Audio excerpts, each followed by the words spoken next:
ఇప్పుడు ఒక అబ్బాయిని మనం అమ్మాయిగా మార్చాలి, రైట్? అమ్మాయిలో బ్రెస్ట్ ఉంటుంది, ఓకే. సో అబ్బాయిలో బ్రెస్ట్ ఉండదు. సో ఒక సర్జరీ ఏంటంటే బ్రెస్ట్ కన్స్ట్రక్ట్ చేయాలి, అమ్మాయిలో ఉండేటట్టు బ్రెస్ట్ని కన్స్ట్రక్ట్ చేయాలి, అదొకటి. నెక్స్ట్ ఏంటంటే ప్రైవేట్ పార్ట్స్.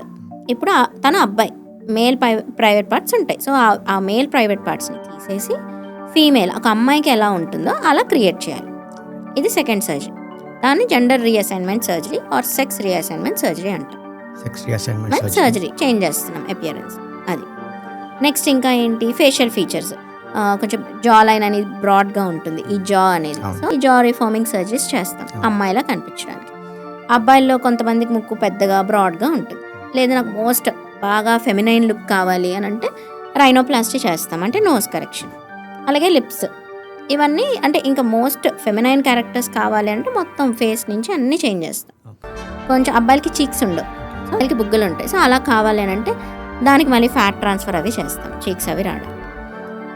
నెక్స్ట్ ఫోర్త్ ఏంటంటే అబ్బాయిలకి బియర్డ్, ముస్టాచ్, మీసాలు ఇవన్నీ ఉంటాయి కదా, అవి కూడా పోవాలి.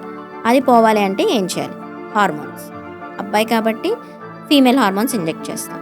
దాంతోపాటు ఆల్రెడీ ఉన్న హెయిర్ పోవాలంటే laser treatment, laser hair reduction ఉంటుంది, అది. సో ఇవన్నీ స్టేజ్ వైజ్ ప్రాసెస్ అన్నమాట. కంప్లీట్ ఫీమేల్గా మారాలి అని అంటే ఈ సర్జరీస్ అన్నీ చేయించుకోవాలి.